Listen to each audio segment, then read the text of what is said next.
شفت وحده بالله بدي اسالها شو سر جمالها. يلا تعوا معي. هاي. سوري.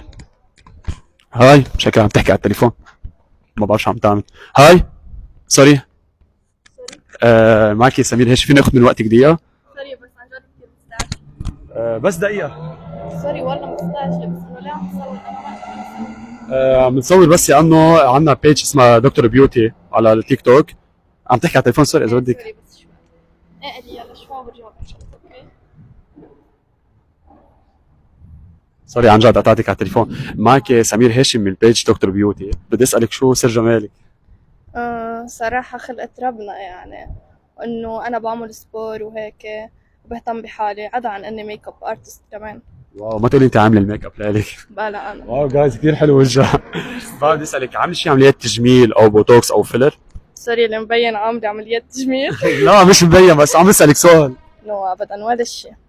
طيب شو بتعملي لتحتفظي يعني لهيك لتديري بالك على بشرتك؟ صراحة بستعمل كريمات لحافظ على نضارة بشرتي وهيك. واو حلو كثير كثير. طيب فيني اسألك تقريبا قد ايه سعر الكريم اللي بتستعمليه؟ تقريبا شي 150 دولار. او جايز كثير حلو اسم الله. بقى بدي اسألك سؤال لفت لي نظري التاتو.